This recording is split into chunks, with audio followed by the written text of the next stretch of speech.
Olá pessoal, tudo bem? Vou aproveitar esse dia aqui de final de semana seco, sem sol, nublado, mas sem chuva, né? Para mostrar mais um pouquinho a respeito dessa Alfa Romeo 145. Esse aqui é um carro bem legal, bem característico, porque é uma 145 na sua versão esportiva, que é a versão mais emblemática da Alfa Romeo 145, que é a QV, ou quadrifólio verde. Versão esportiva com 150 cavalos, motor 2.0 Twin Spark, 2 velas por cilindro, com dois opcionais muito desejados, que é o teto solar, tá? Que esse carro, quando veio no Brasil, mesmo na versão quadrifólio, o teto solar era um opcional, e os belíssimos bancos de tecido da Recaro, tá? Não são bancos tipo Recaro, mas são realmente bancos Recaro, tá, pessoal? Esse carro aqui é muito legal, é um exemplar assim que está em excelente estado de conservação, né? Então a gente pode mostrar um pouco a respeito do carro, porque ele, além de estar em ótimo estado de conservação, é um carro assim que ele mantém todas as características originais, né? É uma Alfa aqui que não sofreu customizações, personalizações, então retrata bem aquilo que a gente tinha. A única coisa de não muito legal aqui para o meu gosto que esse carro tem é a placa Mercosul, né? Na minha opinião aqui, pessoal, desviando um pouquinho o assunto, né? Na minha opinião, a placa Mercosul ela não fica tão legal assim para carros antigos, carros de coleção, mas a gente sabe que em alguns momentos isso é obrigatório, né? Sempre que o proprietário está trocando de cidade, né? O novo proprietário de uma outra cidade, não se pode manter as placas cinza, né? E isso também tem a ver com gosto pessoal. Já vi muita gente também por gosto tirar as placas cinzas e colocar as Mercosul. No começo eu não gostei nada, né? No começo eu odiei, agora até tô me acostumando aí com as placas Mercosul. Mas acho que para esse carro aqui, como ele é um carro mais antigo, da década de 90, né? Tá beirando aí os seus 30 anos, ficaria legal as placas cinzas. Bom, o assunto aqui que eu queria trazer hoje a respeito desse carro, ou usando esse carro como pano de fundo, né, pessoal? É a questão de design, né? Eu acho que o meu último vídeo anterior a esse aqui foi com uma Hyundai Creta, em que eu falo a respeito disso, né? Será que a Hyundai Creta é feia? E aí eu fiz algumas ponderações no seguinte sentido: sempre que um carro é lançado, eu vejo assim que a tendência do pessoal é estranhar o design, criticar, né? Eu acho por bem a gente absorver, tentar se acostumar, tentar entender, né, as linhas ali desse carro, para então, depois de um tempo, formar uma opinião, né? E outra coisa que eu acho interessante, que eu não mencionei nesse vídeo anterior ali sobre a Hyundai Creta, é o seguinte: eu acho que quando um carro é lançado, ou quando a gente conhece um carro, né, que talvez nós nunca tenhamos visto, ele tem três momentos de avaliação de desenho, né, principalmente desenho externo, eu tô dizendo, que são muitas vezes bem diferentes, são momentos bem distintos, que é o seguinte: é aquele momento em que o carro ele é noticiado, aparecem fotos, geralmente pela imprensa, né, ou aparecem fotos de lançamento, e aí você tem uma primeira impressão a respeito do design do carro, né? Às vezes ele bate como sendo um carro bonito, ou como sendo um carro feio, ele traz algum sentimento, né? Às vezes ele traz aquele sentimento de eu já vi, de é parecido com isso, é parecido com aquilo, né? Eu acho que a nossa mente acaba puxando rapidamente assim, uma definição. Aí tem um segundo momento, pessoal, que é quando a gente vê o carro na loja. Digamos assim, o carro foi lançado, aí você vai lá na concessionária para conhecer, né? Eu, por exemplo, sou muito curioso, então de vez em quando dá um tempo, eu gosto de dar uma passada na concessionária e já chego avisando que não é para comprar, que é só para conhecer a novidade. E aí, às vezes, a impressão ela é diferente, né? Às vezes, pelas fotos, você achou o carro tão lindo e aí, pessoalmente, lá na loja, ele parece feio, parece pequeno, parece esquisito e vice-versa, né? Às vezes, pelas fotos, a expectativa não era tão legal e chegando na loja, você fica bem impressionado com o design do carro. E aí tem um terceiro momento, pessoal, que não faz muito tempo que eu conceituei isso, digamos assim. Tem um terceiro momento que você vê o carro na rua, né? em movimento principalmente, a uma certa distância, você está no seu carro, ou você está caminhando na calçada e vê o carro andando assim, vê o carro em movimento. E aí ele já te passa uma terceira impressão diferente. Eu acho, e isso é uma coisa geral para todos os carros aqui, e eu estou usando essa Alfa Romeo 145, tá? Agora não nos atendo especialmente a versão aqui, que é a quadrifólio verde, mas a Alfa Romeo 145 como um todo. Eu estou usando ela como pano de fundo aqui desse vídeo, para falar a respeito disso. Assim, quando o pessoal, penso eu, né, quando as empresas, elas, né, as montadoras, elas pensam um design, elas pensam no carro, elas têm uma intenção, têm um propósito, né, inicial, um propósito original ao pensar, né, no desenho daquele carro. E eu vejo assim que às vezes eles buscam algo que seja original, algo que seja disruptivo, né? Ou seja, que não tenha ligação com outros carros da mesma marca ou com outras montadoras, né? É o caso ali da Hyundai Creta, que eu até elogiei, apesar de eu não achar a geração atual bonita, ele é um carro com um desenho bem disruptivo, né?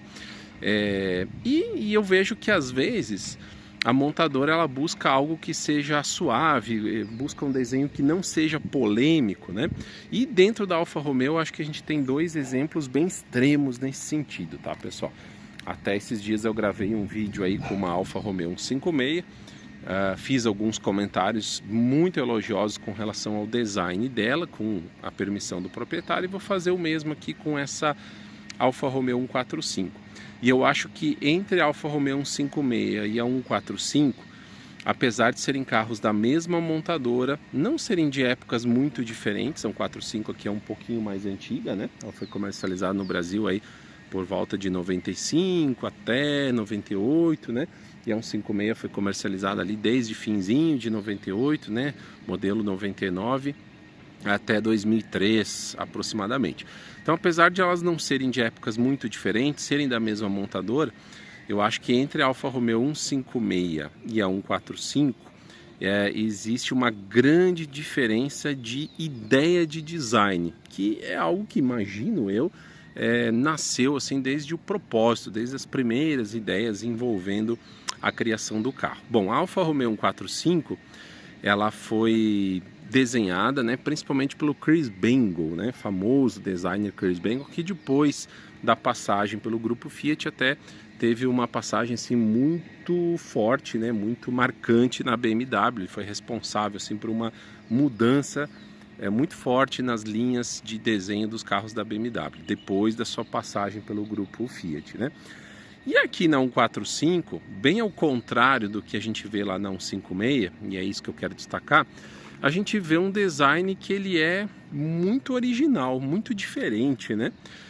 Enquanto que a 156 ele é reconhecido como sendo um carro muito bonito, e eu vejo assim que muitas pessoas acham a 156 lindíssima, né? Já vi comentários, como até eu comentei no outro vídeo, já vi comentários assim de que a 156 é o mais belo sedã já produzido, de que o carro é lindíssimo e tal. E eu não vejo assim comentários, eu acho que eu nunca vi alguém olhar para a Alfa Romeo 156 e dizer que seja um carro feio, né? Mas aqui, com relação à Alfa 145, eu acho que ocorre uma coisa bem oposta, né? Eu vejo muitos comentários polêmicos, apaixonados por um lado ou para o outro com relação à Alfa Romeo 145. Já vi algumas pessoas dizerem que esse carro é feio ou que é esquisito. Na minha opinião, já vou revelar aqui, pessoal, a minha opinião. Na minha opinião, ele não é um carro feio, ele é um carro muito inusitado, tá? Ele tem um desenho muito inusitado, extremamente original. E eu acho muito bonito, né? Eu acho um desenho assim italianíssimo, muito diferente, muito marcante. A Alfa Romeo 145 é ela mesma, né? Não tem essa traseira aqui quadradinha, que na época talvez até lembrasse o desenho de uma station, de uma perua, né? Essa linha aqui com os grandemente envidraçada, né? Não sei como é que ficaria hoje a questão de crash test aqui, de segurança, né? mas esse vidro aqui ele forma um desenho assim, como se fosse um U, né, inteiro, as duas laterais dos vidros com o vidro da tampa traseira. Acho linda essa traseira, acho a lateral então, o desenho dela é bem reforçado, as linhas são bem marcantes porque a 145 ela é sempre duas portas, tá? No Brasil não teve, mas na Argentina, por exemplo, a gente vê muito a Alfa Romeo 146, que é um sedã, né? Quase como se fosse um 2,5 volumes, muito bonita também. Mas aqui no Brasil sempre é um 145, hatch duas portas. E essa frente também eu acho super marcante, muito bonita, ela faz um efeito assim de cunha, né? Então é uma frente muito marcante, agressiva. Eu acho muito bonita a 145, mas o design dela é polêmico, né, pessoal? É polêmico, é aquele carro assim que quando aparece cada um tem uma opinião, tem uma impressão, e isso é muito subjetivo, muito subjetivo. Então olhando assim para 145, esse comentário que eu queria fazer, acredito que quando ela foi desenhada aqui principalmente pelo Chris Bangle, né? É um carro que foi feito para ter linhas bem originais, né? Talvez até justamente com a intenção de impressionar, de polemizar, bem diferente da Alfa Romeo 156, que foi desenvolvida ali pelo Centro Stile, né, da Alfa Romeo, que claramente tem o objetivo de agradar todos os gostos, né? E de fato foi um grande sucesso, talvez até hoje o maior sucesso comercial em volume de vendas da Alfa Romeo, a Alfa Romeo 156. Tá bom, pessoal? Eram esses comentários que eu gostaria de fazer. E voltando àqueles 3 tópicos que eu falei, né? Que são impressões que a gente tem de desenho quando vê o carro, quando vê as primeiras fotos, depois quando vai ver na loja, e uma terceira impressão quando vê o carro em movimento. Esse carro aqui, a 145, eu acho ela especialmente bela. Eu acho o movimento dela, o desenho dela, né? O design dela junto com o movimento dela, quando a gente observa uma 145, que é muito raro, né, pessoal? Mas quando a gente observa uma 145 andando na rua, eu acho ela muito bonita, muito marcante. Mas você pode dizer a sua opinião aí. Lembrando que, algo muito importante, essa questão de carro feio e carro bonito, não existe certo ou errado. Existem impressões, é extremamente subjetivo isso. Eu vejo às vezes assim por meio de alguns comentários que algumas pessoas querem determinar esse carro é feio ou esse carro é bonito e contradizendo ou tentando estabelecer uma verdade com relação a isso. Não. Existem muitos assuntos envolvendo o carro que são verdades absolutas, né? Um é mais econômico do que o outro, um anda mais do que o outro, tem mais equipamentos, tem mais tecnologia, tem mais segurança, algumas coisas são mais objetivas. Agora desenho é super subjetivo, né? Então tá aí, eu acho a Alfa Romeo 145 lindíssima. E você, qual a sua opinião a respeito do design dessa máquina italiana aqui? Valeu, pessoal, obrigado pela atenção, um abraço a todos.